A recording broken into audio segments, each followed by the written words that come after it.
এই রাজ্যের সম্মান নষ্ট করতে একা তৃণমূলই যথেষ্ট। শিক্ষার হাল ততই বচো, স্বাস্থ্যের হাল ততই বচো, আঁক দিতে পারছে কাজ না কিছু, দলে দলে মানুষ রাজ্য ছেড়ে পালাচ্ছে, যেভাবে প্রশাসন চালানো হচ্ছে মানুষ হাসাহাসি করে। তৃণমূল যাকে ধ্বংস করে ফেলো সেটা হচ্ছে নারী জাতির সম্মান। জ্যোতি বসু একজনকে 420 বলতেন, একটু খোঁজ করে দেখুন কার সম্পর্কে বলতে। মানে এমন একটা দল সকলে ঝেড়ে ঝেড়ে চলছে আর কি। তৃণমূল কংগ্রেস, আপনি বলুন তো এই দলটা কি আদর্শ আছে, কেন এই দলটাকে ভালোবাসবে? দুনিয়ার যত খারাপ যত চোর একটা দলে গিয়ে মিশেছে, সেটা এই পশ্চিমবঙ্গের শাসক দল। 2021-এর 2রা মের পর আজ পর্যন্ত 56 জন বিজেপি কর্মী খুন হয়ে গেছেন এই ক্রিমিনাল গুন্ডাদের হাতে। নিয়ে পশ্চিমবঙ্গ সরকার কি বললো না বললো তাতে কিছু যায় আসে না। কারো অজ্ঞতা দূর করার ক্ষমতা আমার নেই, ইচ্ছেও আমার নেই।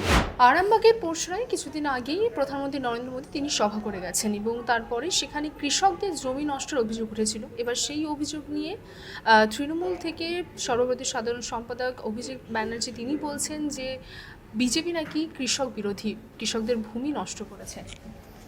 এখন যে রাজনৈতিক দল ভারতীয় জনতা পার্টি কিষাণ সম্মান নিধি চালু করলো, যার অক্ষম অনুকরণ করে ব্যর্থ হলো এই পশ্চিমবঙ্গ সরকার, যে ভারতীয় জনতা পার্টির নেতৃত্বাধীন কেন্দ্রীয় সরকার তারা কৃষকদের আয়কে দ্বিগুণ করার জন্য আগামী দিনে সর্বতভাবে চেষ্টা করছে, যে ভারতীয় জনতা পার্টির এবারের সংকল্পপত্রে কৃষকদের জন্য সবচেয়ে বেশি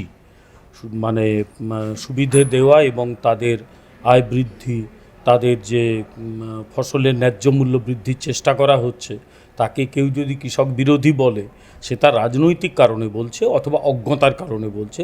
এখন কারো অজ্ঞতা দূর করার ক্ষমতা আমার নেই, ইচ্ছেও আমার নেই।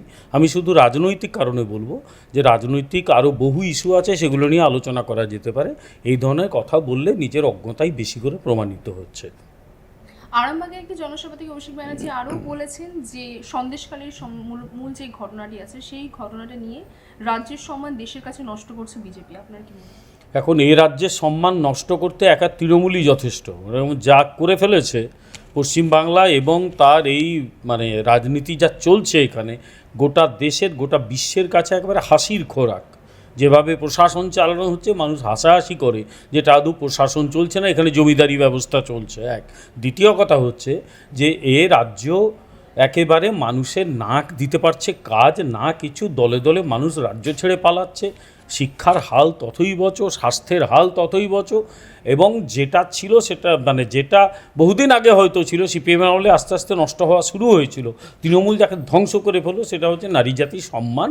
এবং সন্দেশখালিতে এখন যেটা এরা করছে, যে সেই যে নারী জাতির সম্মান নষ্টের বিরুদ্ধে মহিলারা রুখে দাঁড়িয়েছিলেন, তাদের কণ্ঠ স্তব্ধ করার চেষ্টা করছে। গতকালই অভিযোগ উঠেছে যে একজন আন্দোলনকারীকে রেপ করার চেষ্টা হয়েছিল বা রেপ করা হয়েছিল, এরকম একটা খবর আসছে, একটা ভয়ঙ্কর খবর আসছে, এবং তার বিরুদ্ধে গণ আন্দোলন গড়ে তোলারও একটা সম্ভাবনা তৈরি হয়ে গেছে। সেই আন্দোলন আমরাই করব। তারা আবার মহিলাদের সম্মানের কথা বলছে। আমার মনে হয় একটু আয়নার সামনে দাঁড়িয়ে ভালো করে ভাবলে এই কথাগুলো আর বলতো না। কিছুদিন আগে ব্যারাকপুরে ৪র্থ দফা ভোট ছিল, তার আগেই ব্যারাকপুরে প্রধানমন্ত্রী নরেন্দ্র মোদী তিনি সভা করে গেছেন এবং সেই সভা থেকেই তিনি বাংলাকে 5টি গ্যারান্টি দিয়েছেন, যেই গ্যারান্টিকে মূলত মুখ্যমন্ত্রী মমতা বন্দ্যোপাধ্যায় বলছেন যে 420 গ্যারান্টি। এখন কেউ যদি এই ধরনের, একসময়ে পশ্চিমবঙ্গের মুখ্যমন্ত্রী জ্যোতি বসু একজনকে 420 বলতেন, একটু খোঁজ করে দেখুন কার সম্পর্কে বলতেন। আমি আর এগুলো নিয়ে উল্লেখ করতে চাইছি না। দ্বিতীয় কথা, 420 শব্দটা পুরনো ভারতীয় দণ্ডবিধি সেখানে ছিল, নতুন দণ্ডবিধি থাকবে কি না জানি না, এবং 420 শব্দটা কতদিন নিজেই থাকবে সেটা আমি জানি না। তৃতীয় কথা হচ্ছে যে এই তৃণমূল কংগ্রেসের সব কিছু তো লোকের কাছ থেকে ঝেড়ে দেওয়া, ধার করা। কংগ্রেস থেকে তৃণমূল কংগ্রেস, তার শ্রমিক সংগঠন INTTUC, ওটা INTUC থেকে ঝেড়ে দিয়েছে। এমন একটা দল সকলে ঝেড়ে ঝেড়ে চলছে আর কি। তো এই দল আবার অপরকে কি বলে, যারা অপরের ঋণ স্বীকার না করে ঝেড়ে দেয় তাকেই তো 420 বলে শুনেছি। 420 হচ্ছে ভারতীয় দণ্ডবিধির 420 নম্বর দ্বারা যারা চিটিং করে তার বিরুদ্ধে কী কী আছে সেগুলোই আছে। এখন এই ধরনের কথাবার্তা যদি মুখ্যমন্ত্রীর মুখ থেকে বেরোয় তাহলে বোঝাই যাচ্ছে এ রাজ্যে, একটু আগে বলছিলাম না, এ রাজ্যের মান সম্মান বাইরে কি গেছে। এ রাজ্য বিধানচন্দ্র রায়ের মতো মুখ্যমন্ত্রী দিয়েছে, যিনি ভাবনা চিন্তা তার সংস্কৃতি রুচিতে একটা জায়গায় নিয়ে গিয়েছিলেন এই রাজ্যকে। এই রাজ্যে নতুন মুখ্যমন্ত্রীও তৈরি হচ্ছে, তার মুখে এই ধরনের ভাষা, তালে বসো, এইবার 420, ভালো কথা। বুঝুন না কত নিচে নামতে পারে, এটা নেমে যা বুঝতে পারবে। আচ্ছা, আপনার কি মনে হয় যে 5টি গ্যারান্টির কথা বলা হচ্ছে, তার মধ্যে মূলত যদি আমি বলি যে রামনবমী নিয়ে বলা হয়েছে, যে রামনবমী যতদিন বা প্রধানমন্ত্রী নরেন্দ্র মোদী থাকবেন ততদিন পর্যন্ত রামনবমীতে কোনো বাধা দেওয়া যাবে না, তারপর সিএএ নিয়ে যেটা বলেছে রোধ করতে দেবে না, কিন্তু এই দুটো বিষয়ে আমরা দেখেছি রামনবমীতে এত কড়া নিরাপত্তা সত্ত্বেও এবছরও আমরা দেখেছি রামনবমীতে হিংসার পরিস্থিতি সৃষ্টি হচ্ছে। সিএএ নিয়ে এখনও বিরোধিতা করছেন মুখ্যমন্ত্রী। কীভাবে মনে হয় যে এই জিনিসগুলো সফল হবে বাংলায়? প্রথম কথা, সিএএ নিয়ে পশ্চিমবঙ্গ সরকার কি বললো না বললো তাতে কিছু যায় আসে না, কারণ সিটিজেনশিপ অ্যামেন্ডমেন্ট অ্যাক্ট নাগরিকতা আইনকে সংশোধন করেছে, যেটা অ্যাবসলিউটলি কেন্দ্রের হাতে, যেটা রাজ্যের হাতে নেই। রাজ্য যদি তড়পে বেড়ায় যে আমি করতে দেবো না, দেখা যাবে, করতে না দিলে তখন বোঝা যাবে কেন্দ্র তার ব্যবস্থা নেবে, করতে না দিয়ে ইতিমধ্যে সুর তো নরম করে ফেলা হয়েছে, নিঃশর্তে সিএএ মানবো আমরা। আরে কোন শর্তটা চাপানো হয়েছে সিএএতে? নিঃশর্তেই তো নাগরিকত্ব দেওয়া হয়েছে অলরেডি। ভালো করে দেখুন, পশ্চিমবঙ্গ সরকার মেনে নিয়েছে, মুখে একটু তড়পাতে হবে নির্বাচন আগে, ওই জন্য তড়পাতড়পি হচ্ছে। আর একটা কথা হচ্ছে যে এ রাজ্যে মোদির গ্যারেন্টি হচ্ছে এই দেশটাকে একদম শুধু রাজ্যের জন্য নয়, গোটা দেশের জন্য গ্যারেন্টি সামনে নিয়ে যাওয়ার, যেখানে প্রত্যেকে তার ধর্মাচরণ করতে পারবে। মাননীয় প্রধানমন্ত্রী তা জাস্ট দুদিন আগে একটা সাক্ষাৎকারে বলেছেন, হিন্দু মুসলিম নয়, সবকা সাথ সবকা বিকাশ। এখানে হিন্দু মুসলিমও করা হয় না। মাননীয় প্রধানমন্ত্রী কোথাও বলেননি যে গরু দুধ দেয় তার লাথি খেতে হবে, সব কিচ্ছু বলেননি। তিনি বলেছেন সবকা সাথ সবকা বিকাশ সবকা বিশ্বাস। এইটা একটা নতুন স্লোগান। এখানে হিন্দু মুসলিম সকলেরই বিশ্বাস অর্জন হবে, সকলেরই বিকাশ হবে। আর রামনবমী নিয়ে দুর্ভাগ্যজনকভাবে এ রাজ্যে গতবারেও ঘটেছিল, এবারেও ঘটেছে, মুর্শিদাবাদেও ঘটেছে প্রশাসনিক ব্যর্থতা। একটা প্রশাসন যারা চালায় তারা যদি নিজেদের ঘাটতি ধরতে না পারে, এই ঘটনাই ঘটবে। ধরা উচিত তাদের ঘাটতি, যে ওরা ভুলটা কোথায় করছে। দুর্ভাগ্যবশত ওরা তো ভুল করেই যাচ্ছে, ভুল ধরার কোনো সিস্টেম নেই, যা হবার তাই হচ্ছে। পরবর্তীতে কি মনে হয় কতটা সফল হবে এই রামনবমী নিয়ে যে? শুনুন, পশ্চিমবঙ্গ তৈরি হয়েছিল 1946-47 সালে বাংলার জাগ্রত মনীষার চেষ্টায়।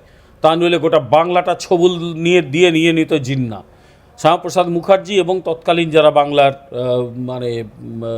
মনীষীজন, তারা কিন্তু ব্যাপক চেষ্টা করে এই হিন্দুদের জন্য একটা হোমল্যান্ড তৈরি করেছেন। কিন্তু আমরা চাই পশ্চিমবাংলায় সকলে থাকুক, সকলে যারা ভারতের বৈধ নাগরিক তারা শান্তিতে থাকুক, প্রত্যেকে তার ধর্মাচরণ করুক। এ রাজ্যে এমনও ঘটেছে যে বিসর্জনের দিন বদলে দেওয়া হয়েছে বিশেষ একটা ধর্মের অনুষ্ঠানের জন্য। এটা করা যাবে না, প্রত্যেকে তার ধর্মাচরণ করতে দিতে হবে এবং প্রশাসনকে অ্যালার্ট থাকতে হবে। প্রশাসন যদি ব্যর্থ হয় এবং তারপরে হিন্দুদের বলে এই কাজ করো না, এ তো হতে পারে না। রামনবমী এবারেও যা ঘটলো, এটা একদম পরিকল্পিত ঘটনা। এগুলো আগামী দিন এগুলো নিয়ে তদন্ত হবে, নিশ্চিন্ত থাকুন, তদন্ত হবে এবং যারা এই ঘটনা ঘটিয়েছে তাদের কড়া থেকে আরও কড়া শাস্তি হবে। কিন্তু এই সরকার যতদিন আছে, এই দল যতদিন সরকারে আছে, হবে না। আর আগে এরা যাক, তারপর হবে। আচ্ছা, কয়েকদিন ধরে বেশ কিছু খবর আছে যে বিভিন্ন জায়গায় বিজেপি কর্মীদের ওপর আক্রমণ করা হচ্ছে, বাড়ি জ্বালিয়ে দেওয়া হচ্ছে, হুমকি দেওয়া হচ্ছে, বিজেপি করছে বলে কান কেটে নেওয়া হচ্ছে, এরকম অনেক হিংসার খবর সামনে আসছে। কি বলবেন? কারণ লোকসভা নির্বাচনে এই ধরনের হিংসার খবর তো প্রতিনিয়ত থাকে। এবার নির্বাচন যেদিন শেষ হচ্ছে তার পরের দিনও এরকম হিংসার খবর সামনে আসছে। 2021-এর 2রা মের পর আজ পর্যন্ত 56 জন বিজেপি কর্মী খুন হয়ে গেছেন এই ক্রিমিনাল গুন্ডাদের হাতে। আসলে গোটা রাজ্য যদি ক্রিমিনাল গুন্ডা লুঠেরাদের হাতে চলে যায় আর প্রশাসন যদি চুপ করে বসে থাকে, মানে প্রতি মিনিটে কতটা অপদার্থ হতে হবে তার পরিচয় দেয়, এই ঘটনাই ঘটবে। কিন্তু তারপরে আমি বলে দিচ্ছি যে ভারতীয় জনতা পার্টির কর্মীদের মনোবল ধ্বংস করা যাবে না। এত করেও একটা মানুষের মনোবল ভেঙে দেওয়া গেছে। যারা সুখের পায়রা হয়ে এসেছিল তারা পালিয়ে গেছে, আমরাও বেঁচেছি। কিন্তু এই দলটাকে যারা ভালোবেসে থেকে গেছে তাদের মনোবল ধ্বংস করা যায়নি। সুতরাং যতই যা করো এবং যে যা করছো এই কাজগুলো একটু ভেবে করো, কারণ আগামী দিন আসছে একেবারে নিউটনের তৃতীয় গতিসূত্র প্রয়োগ করার। সুতরাং একটু ভেবে চিন্তে যা করার করবে। আচ্ছা, একটা শেষ প্রশ্ন করে বলছে, হুগলিতে জনসভা করেছিলেন মুখ্যমন্ত্রী মমতা বন্দ্যোপাধ্যায় এবং সেখান থেকে তিনি বলেছেন যে বাংলায় তৃণমূলকে কেউ হারাতে পারবে না। আপনার কি মনে হয়? বাংলায় তৃণমূল থাকবে না। আমি জাস্ট ঘুরিয়ে বলছি, বাংলায় তৃণমূল বলে দলটা থাকবে না। কেন থাকবে না একটু ব্যাখ্যা করতে হয়। একটা রাজনৈতিক দল টিকে থাকে কীভাবে? গড়ে ওঠে, টিকে থাকে একটা আদর্শের ভিত্তিতে। তার আদর্শ থাকে, সে যেই আদর্শ হোক না কেন, সেই আদর্শে কিছু মানুষ সমবেত হয়, দলটাকে ভালোবাসে এবং দলের সঙ্গে থাকে, চায় যাতে দলটা রাজনৈতিক ব্যবস্থাকে নিয়ন্ত্রণ করুক। এটাই হচ্ছে গণতান্ত্রিক ব্যবস্থার নিয়ম। আর যদি হেরে যায় সে বিরোধী দলের ভূমিকা পালন করবে, গঠনমূলক সমালোচনা করবে, এটাই হচ্ছে যে কোনো রাজনৈতিক ব্যবস্থার নিয়ম। ফলে হেরে গেলে একটা দলকে গড়ে তোলার দায়িত্ব হয় কর্মীদের। 1984 সালে ভারতীয় জনতা পার্টি 2টো আসন পেয়েছিল। অনেকেই বলতে শুরু করেছে, অনেক বোদ্ধা সাংবাদিক, যে বিজেপি ও উঠে যাওয়া সময়ের অপেক্ষা। অটল বিহারী বাজপেয়ী, লালকৃষ্ণ আদবানি অবসর নিল বলে দেখা গেল সেই দল কয়েক বছরের মধ্যেই, বেশি না, কালের নিয়মে 1984 থেকে 2019 আর কতটা, খুব বেশি কিছু নয়। তো সেখানে যদি সেই দল আরও 301টা বেশি আসন পেয়ে 303টা পেতে পারে, সেই দলকে জীবনে তোলা কারোর পক্ষে সম্ভব নয়। সুতরাং আমি পরিষ্কার বলে দিতে চাইছি, মতাদর্শ, একটা দলের প্রতি ভালোবাসা, আদর্শের প্রতি বিশ্বাস একটা দলকে টিকিয়ে রাখে। আমি সিপিএম করি না, আমি সিপিএমকে পছন্দ করি না। পশ্চিমবাংলায় যা যা আজকে ঘটছে তার জন্য অ্যাবসলিউটলি সিপিএম দায়ী বলে আমি মনে করি। কিন্তু একটা বিষয় তো মানতেই হবে, যে এখনও সিপিএমের কিছু ডেডিকেটেড ডাইহার্ড ওয়ার্কার রয়েছে, তারা নির্বাচনে লড়ে, তারা মিটিং মিছিল করলে কিছু মানুষ বেরিয়ে আসে, এমনকি তারা ব্রিগেডে মিটিং করার সাহস দেখায়। এটা তো রয়েছে, কারণ দল মতাদর্শকে ভালোবাসি, যদিও সেই মতাদর্শকে আমি ভালোবাসি না, কোনো কালে বাসবো না, কিন্তু সেটা তো করে। কিন্তু তৃণমূল কংগ্রেস, আপনি বলুন তো এই দলটা কী আদর্শ আছে, কেন এই দলটাকে ভালোবাসবে? সব দলে ভালো মন্দ চোর রয়েছে। আপনি যদি আমাকে জিজ্ঞেস করেন, আমার বিজেপি কি সবাই একদম গঙ্গা জলে চান করে একেবারে তুলসী পাতা হয়ে গেছে? আপনি একদম না, নিশ্চয়ই না, নিশ্চয়ই ভালো আছে, খারাপ আছে। কিন্তু দুনিয়ার যত খারাপ, যত চোর একটা দলে গিয়ে মিশেছে, সেটা এই পশ্চিমবঙ্গের শাসক দল। কেন এটা হয়েছে? কারণ একটাই, কোনো মতাদর্শ নেই, ঝাড়াই বাছাই নেই, সব কিছুতেই এই পকেট ভর্তি করার জন্য সবাই গেছে। পকেটে ভর্তি করার সুযোগ যেদিন থাকবে না, দলটাও থাকবে না, 10টা লোকও সভা করবে না, মানে রাস্তায় হাঁটার জন্য থাকবে না। সুতরাং এই দলের চূড়ান্ত পরিণতির জন্য অপেক্ষা করে থাকুন। সিপিএম এক সময় বলতো পৃথিবীতে কেউ নেই যে সিপিএমকে হটাতে পারে, সেই সিপিএম পশ্চিমবাংলায় গোল্লা হয়ে গেছে। এরা গোল্লা শুধু হবে না, এদের একটা কর্মী সমর্থকও থাকবে না, সেই দিন অপেক্ষা করে আছে। Thank you.